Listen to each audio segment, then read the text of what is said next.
ఇప్పుడు కూడా చెప్తున్నా, ఆంధ్రప్రదేశ్ రాజధాని ఆంధ్రప్రదేశ్ రాజధాని ఆంధ్రప్రదేశ్ రాజధాని గర్వంగా కాలరెత్తుకొని మా రాజధాని, మీ రాజధాని ఏదంటే మా రాజధాని అమరావతిని.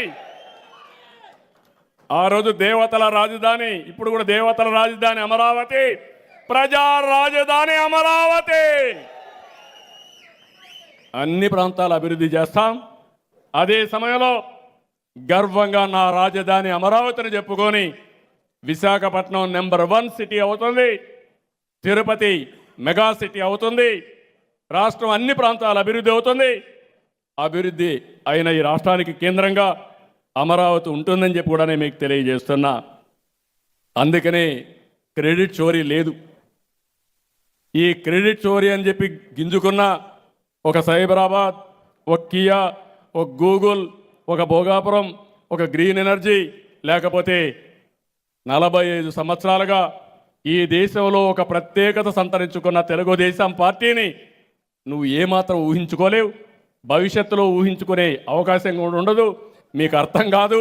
అర్థం కాని వాళ్ళు ఇట్లే ఉంటారు. నేను చాలా రాజకీయాలు చూశాను, కానీ వీళ్ళు ఎలాంటి వాళ్ళంటే వీళ్ళ క్రెడిట్ కూడా ఉంది. ల్యాండు, శాండు, వైను, మైను, గంజాయి, డ్రగ్గు, ఇది వీళ్ళ యొక్క క్రెడిట్. అవునా కాదా అని మిమ్మల్ని అడుగుతున్నా. ఇలాంటి వాళ్ళంతా కూడా ఉంటారు. కాబట్టి ఈ విషయం మనం గుర్తుపెట్టుకోవాల్సిన అవసరం ఉంది. ఈరోజు మనం ఆలోచిస్తే పెన్నమ్మ తాళి తెంచిన నేరస్తులను కాపాడుతున్నటువంటి పార్టీని ఏమనాలి బ్రదర్? ఏమనాలమ్మా మీరు చెప్పండి. ఇలాంటి పార్టీలు కూడా మనల్ని విమర్శించే పరిస్థితికి వస్తున్నారు. నేను చెప్పిన దానికి ఈరోజు మనం గుర్తుపెట్టుకోవాల్సింది, ఈరోజు మనందరం కూడా నిన్న పల్నాడులో ఒక ఇది జరిగితే దాన్ని కూడా రాజకీయం చేస్తున్నారు. రెండోది రెచ్చగొడుతున్నారు. నేను ఒకటే చెప్తున్నా, గిల్లి కబ్జాలు పెట్టుకోవాలంటే మర్యాదగా ఉండదు. నా దగ్గర మీరు తోక తిప్పలేరు. మీరు ఏదైనా అవసరమైతే అభివృద్ధిలో పోటీ పడండి, సిద్ధాంతపరంగా బాగా చేస్తామని పోటీ పడండి. అంతేగాని సోషల్ మీడియా ఉందని ఇష్ట ప్రకారం క్యారెక్టర్ అసాసినేషన్ చేస్తే మాత్రం ఎక్కడున్నా పట్టుకొచ్చి వీళ్ళని బట్టలు కూడా తీసే పరిస్థితి తీసుకొస్తా తప్ప వదిలిపెట్టే పరిస్థితి ఉండదు. నేను చాలా స్పష్టంగా ఉన్నా.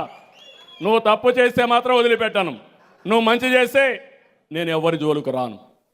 అంతేగాని రాజకీయ ముసుగులో ఘోరాలు నేరాలు చేస్తే మాత్రం వదిలిపెట్టే పరిస్థితి లేదు.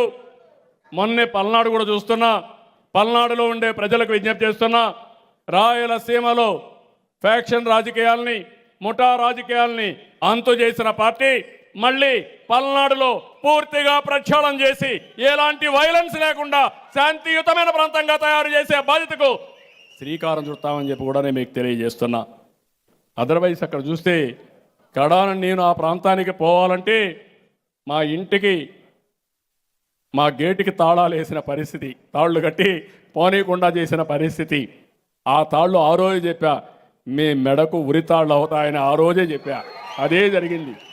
ఆ విషయాలు వీళ్ళు మర్చిపోతున్నారు. ఇలాంటి తప్పుడు రాజకీయాలు కాదు, ప్రజా రాజకీయాలు చేయాలి, ప్రజలకు రాజకీయాలు చేయాలని చెప్పి నేను మిమ్మల్ని కోరుకుంటూ, ఏదేమైనా నేను మిమ్మల్ని అందరినీ ఒకటే విజ్ఞప్తి చేస్తున్నా. అధికారం వస్తే మనకు బాధ్యత వస్తుంది. వచ్చింది కూడా. ఎప్పుడు కూడా తెలుగుదేశం పార్టీ ఒక బాధ్యత కలిగిన పార్టీ. ప్రతిపక్షంలో ఉన్న, అధికార పక్షంలో ఉన్న ఎప్పుడూ ప్రజాపక్షాన పనిచేశాం. అనునిత్యం ప్రజల కోసమే ఆలోచించాం. ఈరోజు మళ్ళీ మనందరిపైన ఒక బాధ్యత ఉంది. ఈరోజు ఇక్కడుండే ఎన్డీఏ ప్రభుత్వం డబుల్ ఇంజన్ సర్కార్. అటు కేంద్రంలో ఎన్డీఏ ఉంది, ఇటు రాష్ట్రంలో ఎన్డీఏ ఉంది. మీరందరూ గుర్తుపెట్టుకోవాల్సింది, 3 పార్టీల్ని ఎక్కడికక్కడ కలుపుకొని మన ఐకమత్యత చాటు చెప్తూ, తెలుగుదేశం పార్టీ మెయిన్గా, ఎందుకంటే మేజర్ పార్టీ కాబట్టి మీకు బాధ్యత ఉంది. అదే సమయంలో జనసేన, బీజేపీని కూడా కలుపుకొని రావడం మన బాధ్యత అని చెప్పి కూడా నేను మీ అందరికీ తెలియజేస్తున్నా. అల్టిమేట్గా మనందరి ధ్యేయం వెల్తీ, హెల్తీ, హ్యాపీ సొసైటీ. 2047కు చాలా క్లియర్గా స్వర్ణాంధ్ర 2047కు రూపకల్పన చేశాం. ప్రతి సంవత్సరం నిర్దిష్టమైన లక్ష్యాలతో ముందుకు పోతున్నాం. రేపటి నుంచి మళ్ళా నేను దావోస్కి వెళ్తున్నానంటే మళ్ళీ అక్కడ నేర్చుకోవడం, పెట్టుబడులు తీసుకురావడం, దీనికోసం ముందుకు పోతున్నాం. ఈరోజు మీ అందరిని ఒకటే కోరుతున్నా, ఎన్టీ రామారావు గారికి నిజమైన నివాళులు మనం అర్పించడం అంటే ప్రపంచంలోనే తెలుగు జాతి నెంబర్ 1 జాతిగా తయారు కావాలి. ఆ దిశగా ప్రతి ఒక్కరూ పనిచేయాల్సిన అవసరం ఉంది. దానికోసం మా తమ్ముడు చెప్పినట్టు అనేక విషయాలు మనం విజయాన్ని సాధించాం. ఇంకా కూడా దీన్ని ఎప్పటికప్పుడు ప్రయత్నం చేస్తున్నాం. ఎన్టీ రామారావు గారికి భారతరత్న అవార్డు ఇవ్వాలి. ఎందుకంటే ఈ దేశంలో నీతి నిజాయితీ రాజకీయాలు చేసిన వ్యక్తి, జాతి కోసం పనిచేసిన వ్యక్తి, యాంటీ కాంగ్రెస్ కోసం ఐకమత్యం కోసం పనిచేసి ఈరోజు ప్రభుత్వాలు ఉన్నాయంటే ఆ దిశగా నడిపించిన వ్యక్తి నందమూరి తారక రామారావు గారు. అలాంటి వ్యక్తికి భారతరత్న ఇవ్వడం జాతికి గౌరవం, తెలుగు వారి చిరకాల ఆకాంక్ష. తప్పకుండా ఇది సాధిస్తామనే నమ్మకం నాకుంది. తప్పకుండా అన్ని విధాల ప్రయత్నం చేద్దాం. మీ మనోభావాలే నాకు చాలా ముఖ్యం. అది సాధించే అవకాశాలు మెండుగా ఉన్నాయి. సాధిస్తామని చెప్పి కూడా నేను మీకు తెలియజేసుకుంటూ మరొక్కసారి ఎన్టీ రామారావు గారిని ఒక్కసారి తలుచుకొని ఈ రాష్ట్ర అభివృద్ధి కోసం కంకణం కట్టుకొని ముందుకు పోవాల్సిందిగా తెలుగుదేశం పార్టీ కార్యకర్తలందరికీ, కుటుంబ సభ్యులందరికీ విజ్ఞప్తి చేస్తూ అందరికీ నమస్కారాలు. జై హింద్. ఎన్టీఆర్, ఇంకా గట్టిగా ఎన్టీఆర్, ఎన్టీఆర్, ఎన్టీఆర్. తెలుగుదేశం, తెలుగుదేశం, తెలుగుదేశం. హలో హలో, ధన్యవాదాలు సార్. స్ఫూర్తిదాయకమైన సందేశం ఇచ్చిన మీకు కృతజ్ఞతలు తెలియజేస్తున్నాం సార్. జోహార్ ఎన్టీఆర్, జోహార్ ఎన్టీఆర్. నారా చంద్రబాబు గారి నాయకత్వం, నారా చంద్రబాబు గారి నాయకత్వం, నారా చంద్రబాబు గారి నాయకత్వం. ఈ శుభ సందర్భంలో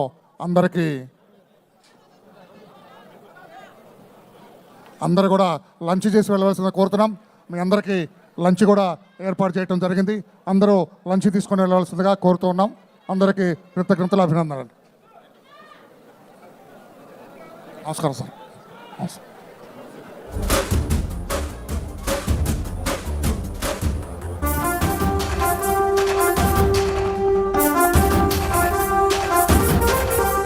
గట్టెక్కించే నాయకుడిప్పుడు ఒకటే ఒకటే ఒకటే, జాతికి ప్రగతిని తెచ్చే పాలకుడిప్పుడు అతడే అతడే అతడే. దండం గట్టెక్కించే నాయకుడిప్పుడు ఒకటే ఒకటే ఒకటే, జాతికి ప్రగతిని తెచ్చే పాలకుడిప్పుడు అతడే అతడే అతడే. సూర్యుడిలాగా చీకటి చేర్చి, చంద్రుడిలాగా వెన్నెలనిచ్చి అందరికీ అభివృద్ధిని తెస్తాడే చంద్రబాబు నాయుడే. ఒకే ఒక నాయకుడే. గట్టెక్కించే నాయకుడిప్పుడు ఒకడే ఒకడే ఒకడే, జాతికి ప్రగతిని తెచ్చే పాలకుడిప్పుడు అతడే అతడే అతడే.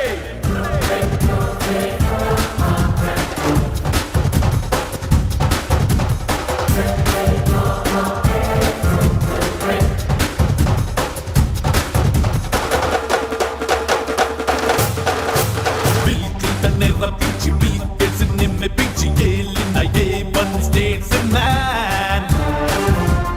అందరికి చెరువైన హైటెక్ ముఖ్యమంత్రి, పొలిటీషియన్స్ లో నా మిస్టర్ క్లీన్.